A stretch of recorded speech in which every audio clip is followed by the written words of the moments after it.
So hi, everyone. I am Matthew Towery, head of political press and public affairs at the British Consulate in Atlanta. You've joined us for the session on math and engineering for the Marshall Scholarship. For those of you who don't know, the Marshall Scholarship funds 2 years of graduate study in the UK for Americans following their undergraduate degrees. Most complete master's degrees at universities of their choice, though some complete PhDs and some one-year scholarships are also funded.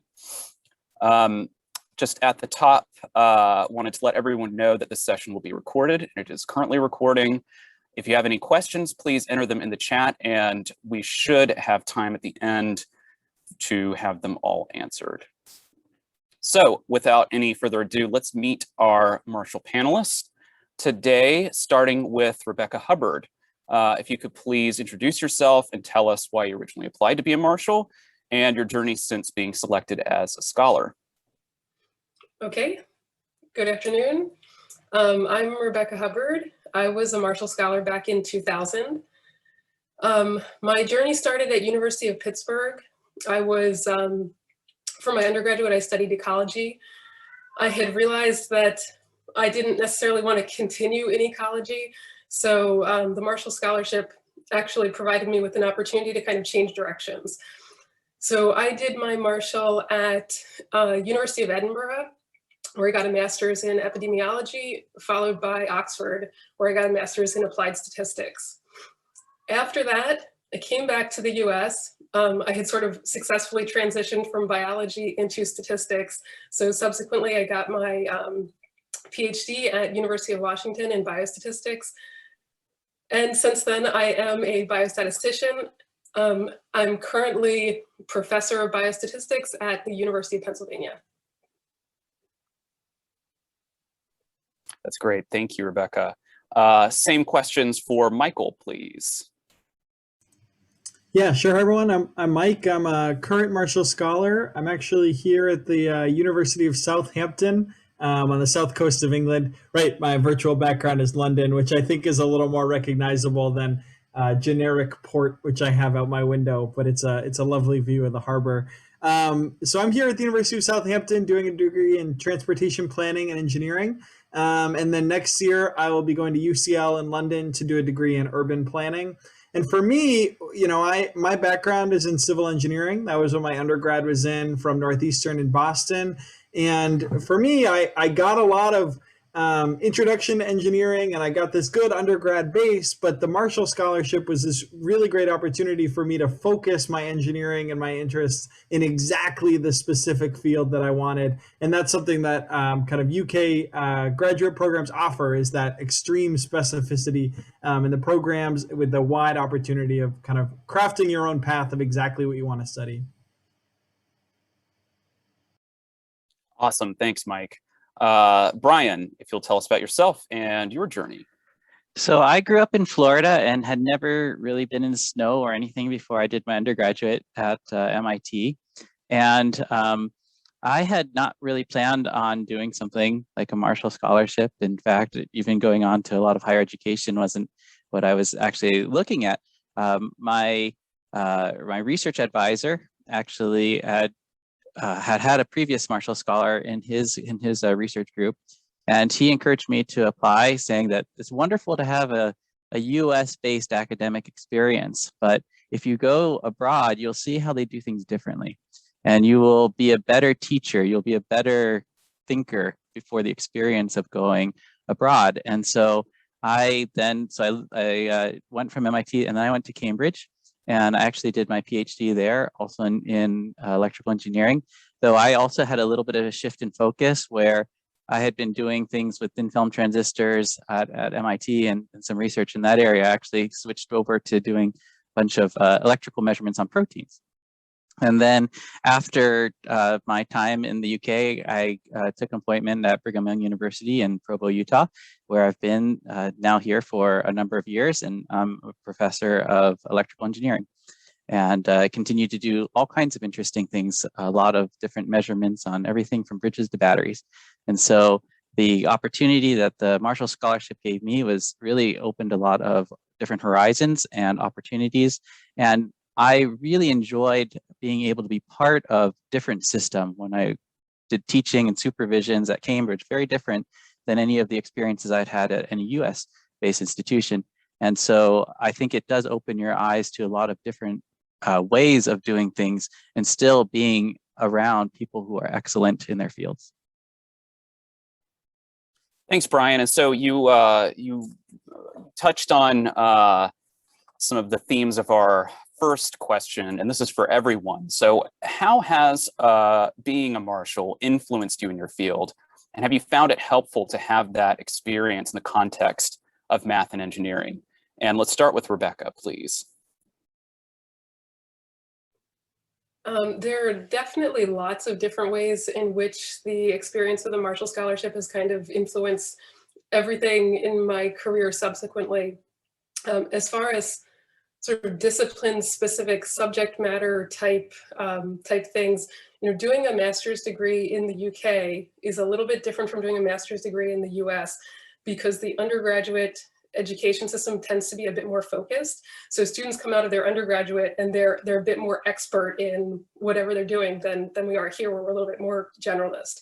So having picked up the master's degree in applied statistics, in fact, having gone into the master's in applied statistics was a little bit of a shock to my system, because I was coming from a biology background and suddenly I was in class with all these very bright British kids who had all of this experience in math and statistics.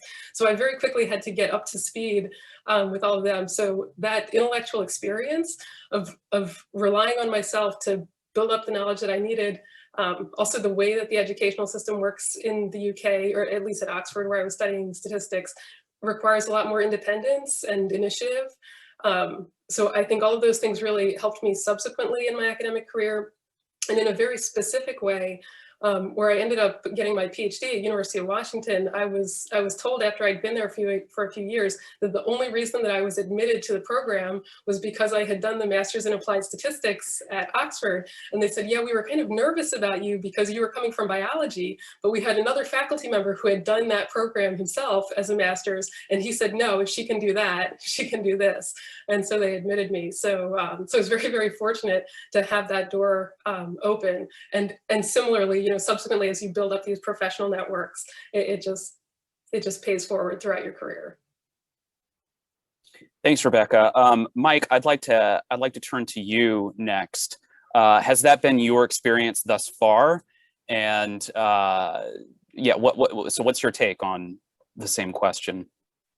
Yeah, absolutely. I can't comment on my future career, but certainly my experience in the UK thus far has been really tremendous in terms of, I take a lot of what Rebecca, I want to echo a lot of what Rebecca says about the UK educational system of being a little different from the US educational system. And one of the biggest things for me was, like I just graduated from undergrad where, there was homework assignment a week in every class and, 3 tests a semester and whatever. And here there's maybe 1 essay due at the end of the semester. And that's kind of it.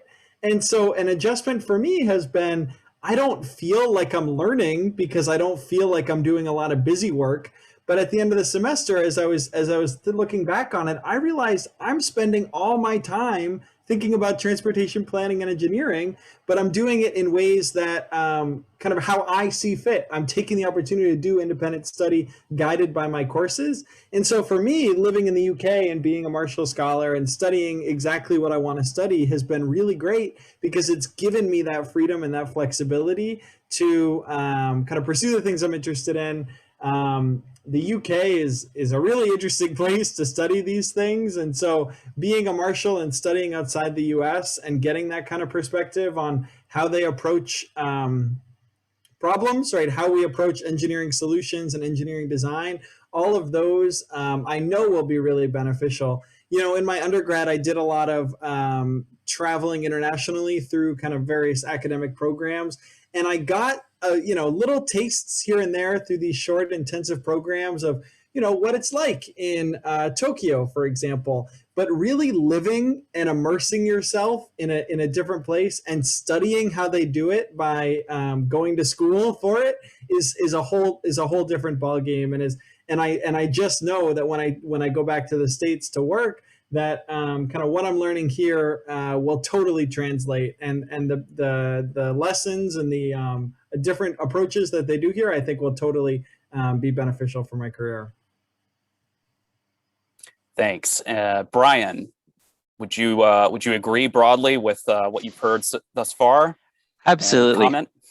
Absolutely. The independence that is required of students, and particularly graduate programs in the UK, I think is a real advantage to developing real scholarly habits, in the sense that you do need to spend much more time in the library. You aren't there's not as much spoon feeding, and I even liked that when I was teaching undergraduates when I was at Cambridge, because the opportunity to see them have to use multiple textbooks to answer questions, to kind of come at the problems from different perspectives, was something that the undergraduate education in the US did not actually equip me in the same way as these undergraduates were being equipped in the UK. There's not to say that there isn't anything good about the U.S. education system. Is wonderful, and I'm obviously I've been part of it now for a while. But to see that you can do it differently, and you get different kinds of thinking and different outcomes, is something that I think is invaluable. And I encourage anyone, even when they're, when I'm advising students now, and my own students, my own grad students and things, I say, looking at the experiences abroad and looking at education from other lenses allows you to understand a little bit better how you think and how you will approach problems in the future.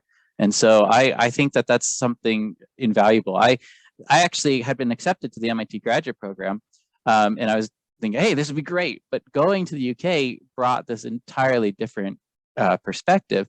I found very specifically, my experience was that we had a lot of really good equipment at MIT, but the thing that was really good at the UK is they didn't actually have some of the same resources, so they were a little more theoretical, and that just broadened a little, from a disciplinary point of view, kind of the perspective of how you could attack certain kinds of problems in the way that you approach them.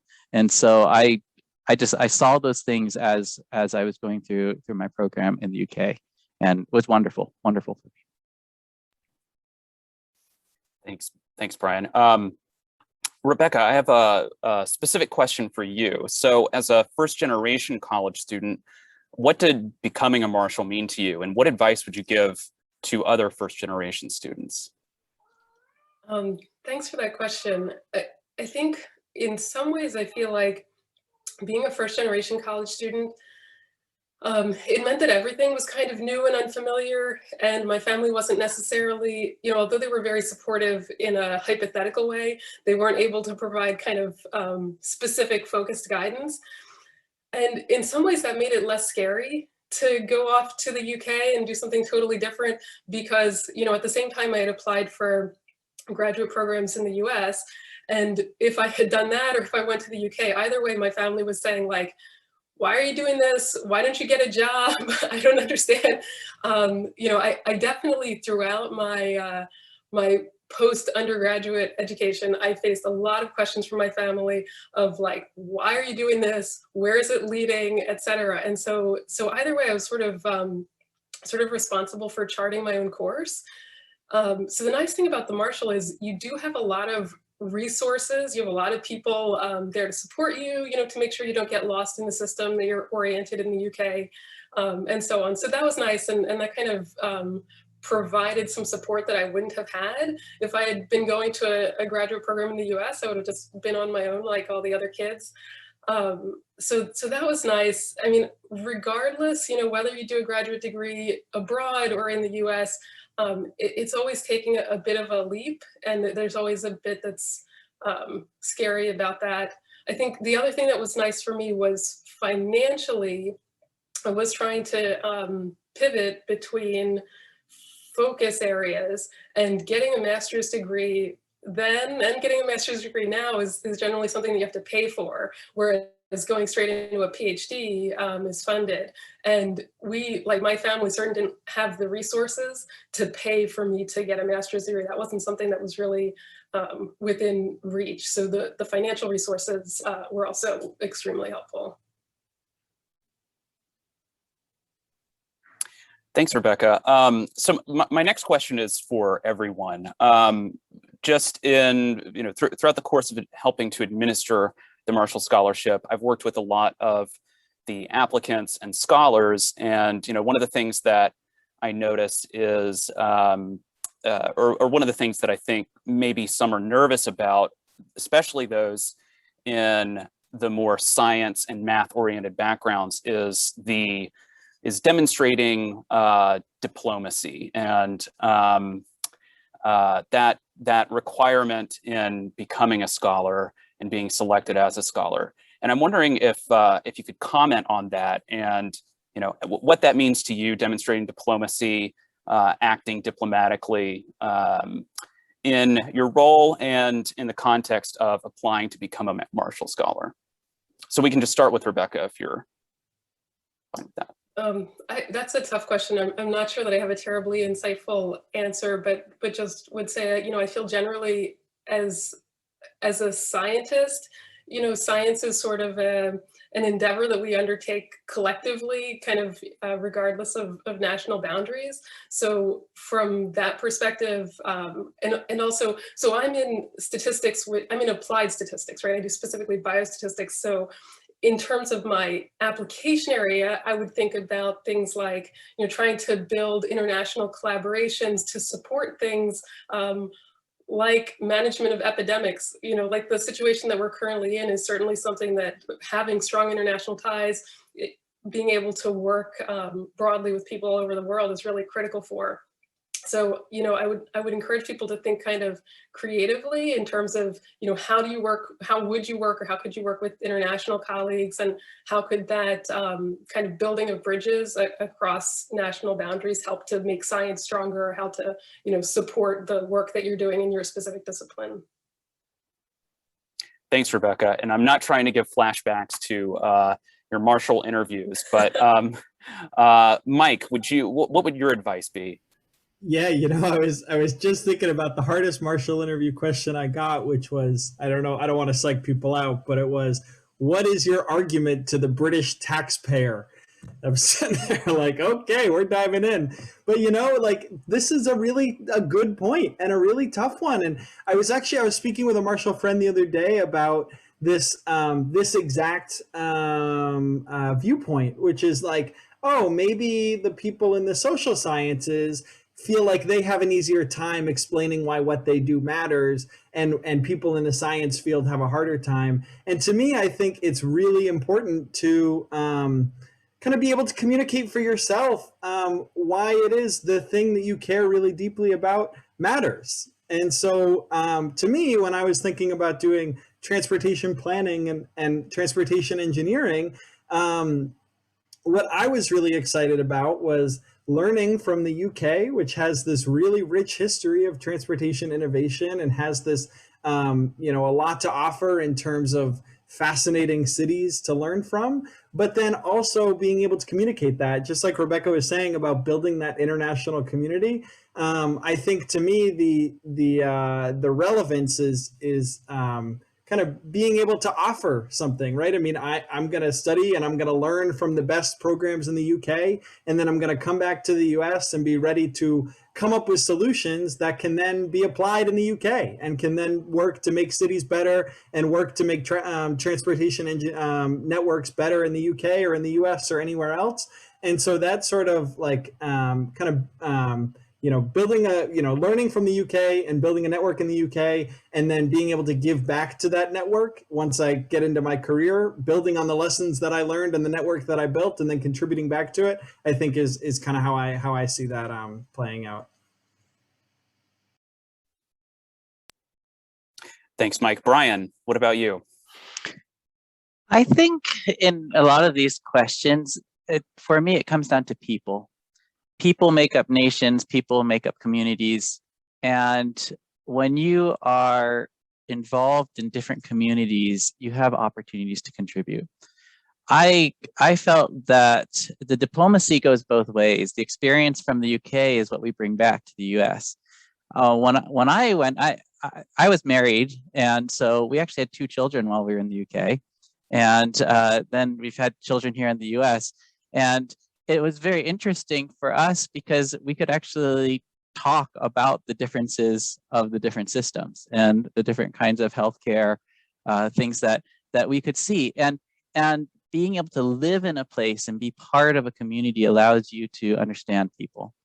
Now, in official roles and things like that, diplomacy, you could say, is I have family that's on my wife's side that are in the foreign service, and you might say that they're really, they are diplomats, right? And they've got the different kind of passport and stuff like that. But because in science, it is international, and because it's about people and about the relationships that are forming, I believe that you have opportunities to do good in whatever you choose to focus on, because you are building those relationships, and those relationships can last a lifetime.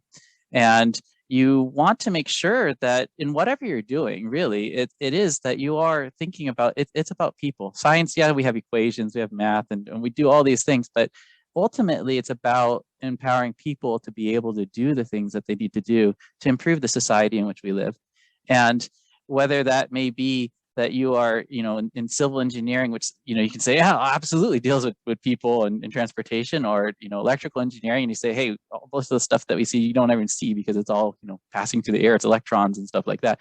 But the point is that it enables the people that are affected by it to improve the societies in which they live. And so you can look at all the fields of endeavor as how do they influence the communities? How do they then build these relationships? And particularly with something like the Marshall Scholarship, these are international relationships that will continue. And you bring something with you when you come from the US to the UK, but you definitely are bringing a lot back from your experience. And that influences the whole rest of your outlook on life. It certainly influences the way that you look at international relations. And you are not the same person that you were when you left.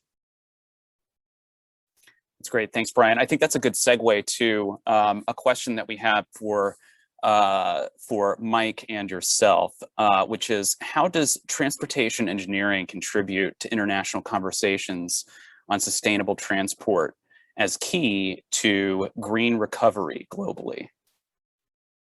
Whichever one wants to go first. Let Michael, as I actually do a lot of stuff with bridges, which is kind of interesting in terms of infrastructure.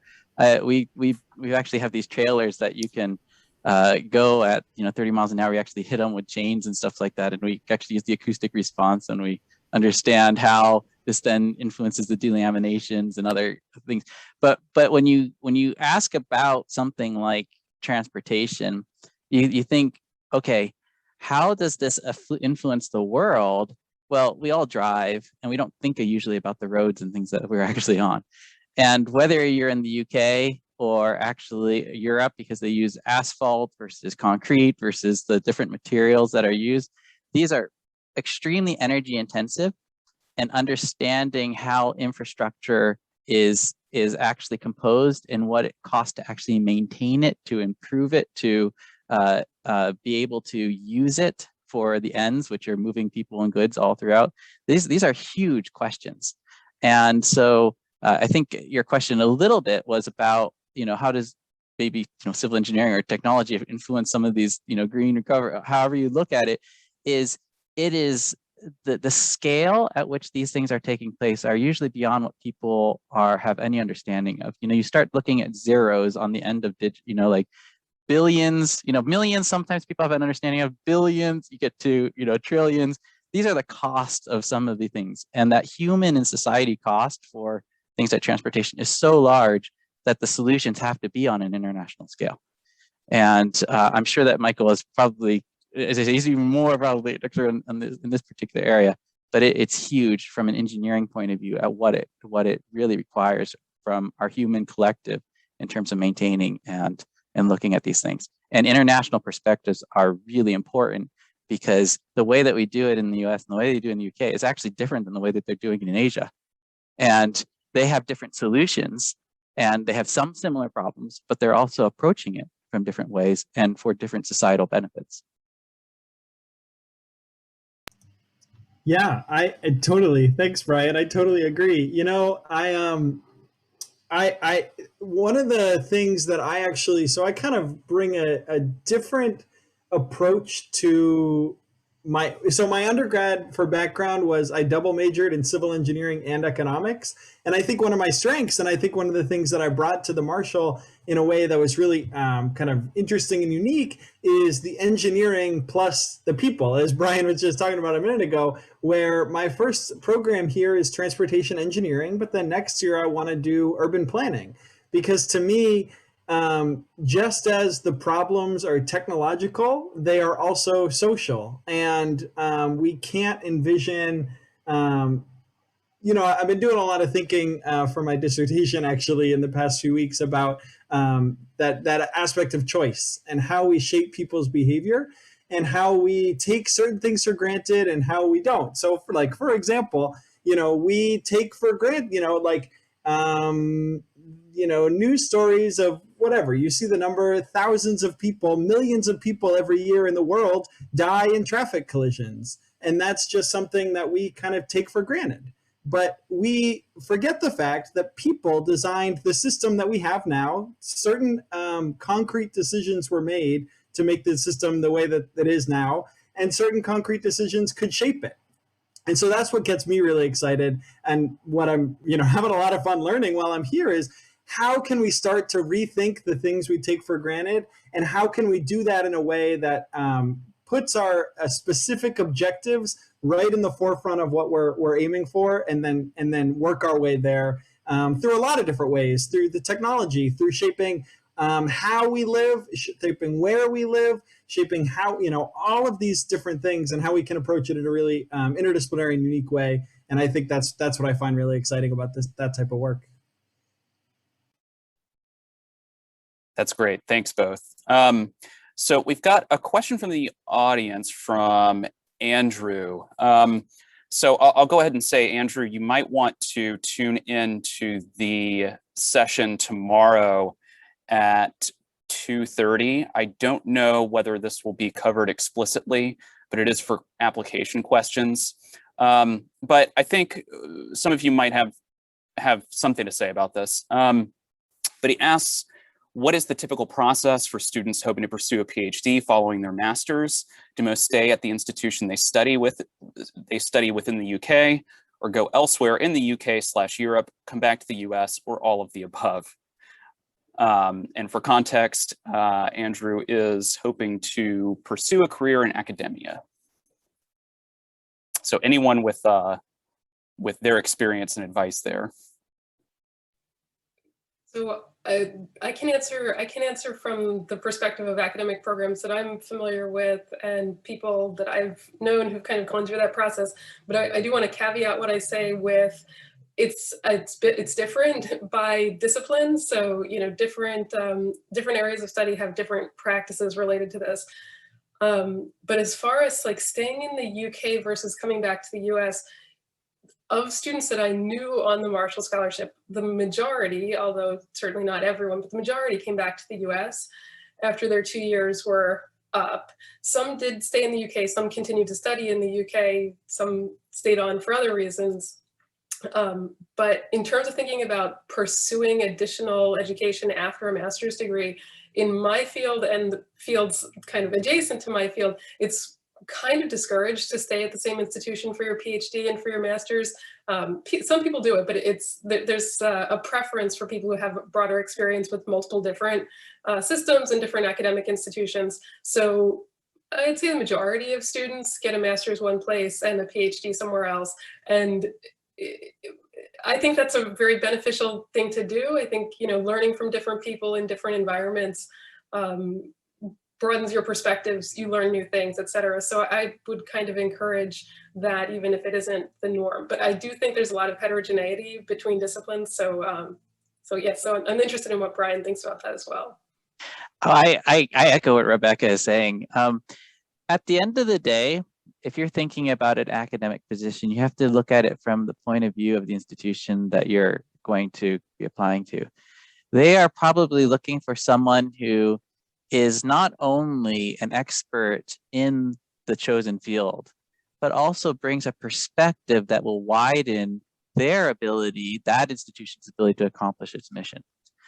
And so if you think about it from that way, then you say, well, yes, you could stay at Cambridge or wherever you were. That's what I did, and actually I feel quite fortunate because a lot of people do get postdocs and stuff like that. It happened to work out for me. I wouldn't say that that's actually normal, but the point is that if you look at it from who's wanting to bring you on as part of their faculty, to be part of their community, they're looking for people that bring something new, bring new perspectives, new ideas, new skills, and that can be gained by going to multiple institutions, or can be gained by also being part of the international collaborations or communities that represent the fields that you're in. So when we're hiring and have been on search committees and thinking about, we often are thinking about, how maybe did their undergraduate in one place, did their master's in another, did their PhD somewhere else, and maybe did a postdoc somewhere else.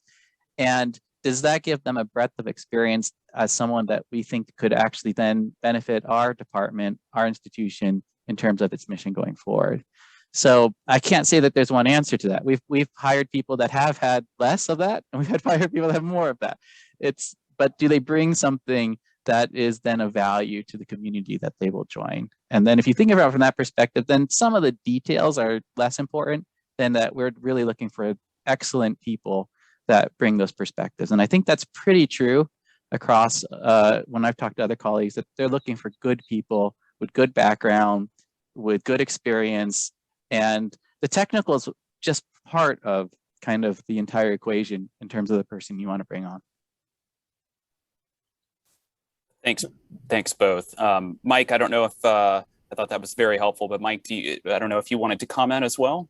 Yeah, I'm happy to just chime in one brief thing, which is, thinking of the marshals that I know here, I can think of several who are on one-year Marshall scholarships who accepted a PhD offer and then found out they were a Marshall and deferred. I don't want to say that you have to do a one-year Marshall and to have that work out. That's just the example I'm thinking of at the top of my head, but that's totally kind of an option that a lot of people end up pursuing too. One thing to think is what opportunities, come to you. I happened to get involved in a very interesting project while I was at Cambridge. It was very fruitful and we were making good progress. And so it made sense. Hey, let's keep doing this. This is good. That's a great way to look at it. Life throws a lot of different curves for every person. And so there's not going to be one answer. And I think that I'm sure Rebecca knows people that have all kinds of different backgrounds in terms of in a department, in terms of people that did all kinds of different things. And that's wonderful. It's a diversity that you look for in the people that you want to bring on into a department. It's a great question. Okay, well, those were all the questions that we had. So I just want to thank all of the panelists for joining us today. Oh, yes. Kind of just on behalf of some of the questions I've gotten from potential applicants, please interrupt me if this is different for you. But especially because we have talked so much about the whole person and what you bring to the Marshal beyond your academic accomplishments or your professional accomplishments. Sorry, I've done a video. What do you suggest in terms of approaching the application? How do you put that personhood into writing? How do you put who you are into the Marshal application to get that interview? I think especially in maybe math and engineering, where your accomplishments are very delineated or your accomplishments are very like, I won this or I did this. How do you bring yourself to it?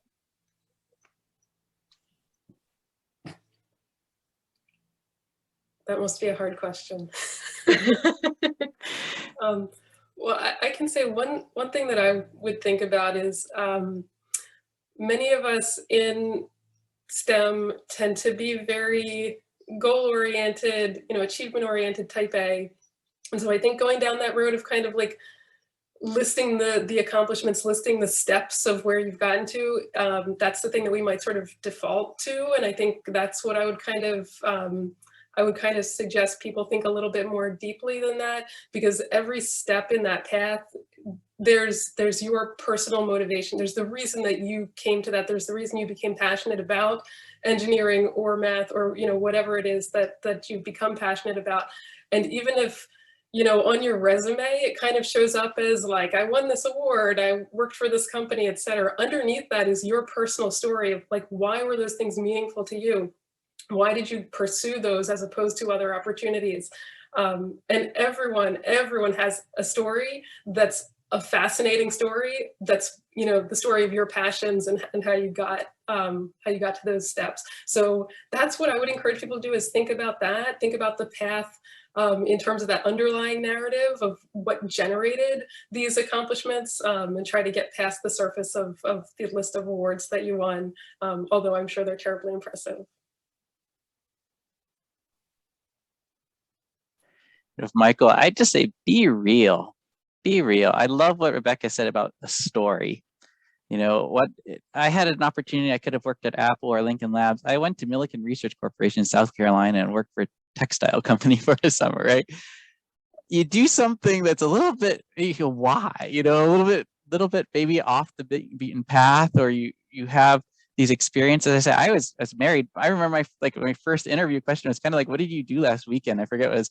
And I was at Wellesley with my wife because she had been a student at Wellesley, and we were printing cards or something like that, And the idea that you're a real person, you have a life, you don't live only in the lab, that you have these other experiences that you bring to the table, I think color the application, color this view of the world. I actually had spent 2 years in Bolivia as a missionary area as well before, and these perspectives, these things that you bring to the table, kind of fill out who you are.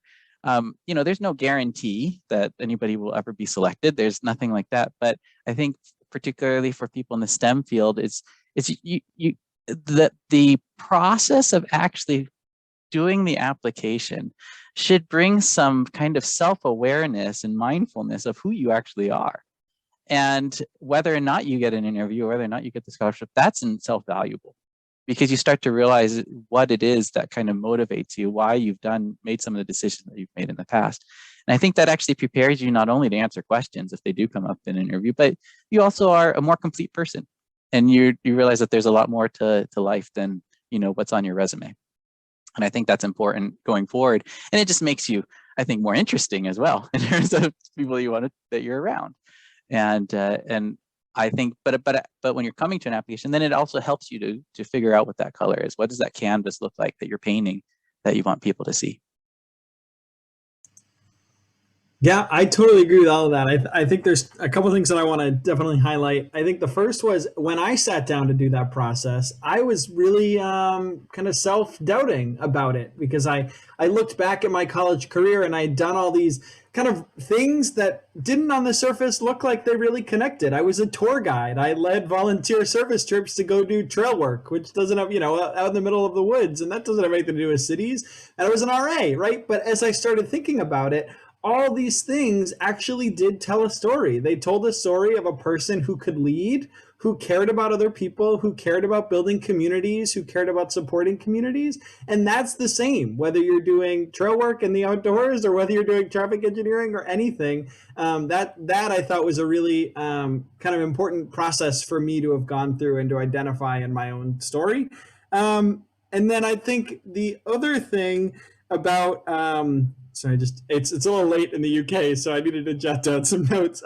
Definitely about coming across as a person, I think is really important. I remember my advisor was pushing me really hard to there's this word that we use to describe Massachusetts drivers, and it's not a very nice word, but my advisor was pushing me really hard to include it in my personal statement to come across as a real person, right? I'm not presenting this this well-polished essay. I'm presenting the story of a real live person, and I ended up kind of shying away from doing that. But I think the message comes through at the end of the day that, and even when I got to the interview, I could tell stories that were funny. I could make the panel laugh because it was a person, sharing myself and not just someone who is sharing kind of a list of accomplishments and kind of laboratory skills from a resume.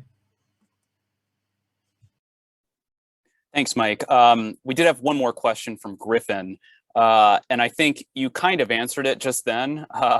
Moving beyond the resume, he asked, how did you all exemplify the ambassadorial potential in your experiences / on your resume? And so I think a big part of that is tell the story. And that goes back to the diplomatic question that I asked earlier. But did anyone else have any final thoughts on that sort of component of the process? I just like to add something. I actually did something that all your advisors would hate for you to do. I basically decided to apply and did the whole thing in a week. So you know how they say like you have to wait 6 months before and all this stuff. And I think our office at MIT was just like, what are you doing? But I mean, I guess I'm fortunate now to say, hey, it worked out, didn't it? But the point is if you're even thinking about a Marshall Scholarship, you've done wonderful things. And the key is that there is this wonderful person and story that you want to tell. And I think Matthew's Ripper and Michael and Rebecca have referred to this. And I think it's wonderful because that's who you are. Every person that you think of as an ambassador or a diplomat or something is a person. And they have their likes, their dislikes, every part of them, they're real. They're real. And so they're not, even you may look at the Marshall Scholarship and they put it all, they put all the profiles up on the website and wow, look at these people. They're like, like inhuman somehow, But the reality is they're all real. And they've all had setbacks, they've all had failures, and they've all had also opportunities and successes. And some have come from extreme odds to be where they are. And they're, and there's luck involved. And so the point is that because I've actually looked through different sometimes applications, stuff like that. And I'm like, if you sound fake, it's just going to come through that way. It's like, that's not really, you're trying to paint a picture of someone who you're not. Where I think that if you can figure out who you are and then write that, then you're just it will come into place naturally, because you already have these things and you're just trying to now put that on paper. And I think that's actually one of the difficulties I find maybe with STEM students in general. And so because I know this is our audience, is that maybe you haven't read P.G. Wodehouse or something like this, or like you haven't had the experience of immersing yourself in literature. And without that, it's harder for you maybe because you haven't been trained for the last 3 or 4 years in telling a story and being able to then have the dialogue. And so actually talking and getting in touch with the humanities and these other things can help you to explore how you are able to communicate with a broader audience about what is actually really important to you. But you need a language, you need the ability to be able to discuss that and share that with others. Any other final thoughts from anyone of our panelists? Yeah, sorry, I'll go really quick. I really Sure. like Brian's last point there. I mean, so one of the things that I really struggled with during some of my mock interviews on campus, that when I was working with the team, is I got some feedback that I sounded like I was applying for a job as a traffic engineer. And, that is, right, that's not kind of, you need like, there needs to be something more than that. And so for me, the challenge was digging deep and being like, okay, why do I care about transportation? Well, it's because I care about sustainability and I care about these other things that are bigger and broader than transportation. And to me, transportation engineering or, whatever it is is the vehicle, right? Pardon the pun, right? But the vehicle through which I can address this thing that's way bigger than transportation. And that kind of helped me kind of shape that story and kind of make it broader than the specific STEM stuff. Rebecca, any final thoughts? Oh, since I've been offered the last word, I will just say, sort of echoing Brian's comments about, taking the time to do that self-reflection and think about where you're really coming from, what your story is, who you are. One thing that I did that I thought was super helpful was my university offered me the opportunity to do mock interviews. And I said I didn't want mock interviews because I thought they would make me nervous. So instead, I just took that time and sort of sat with myself, sat with my thoughts, and just kind of almost meditatively went through thinking, where do I come from?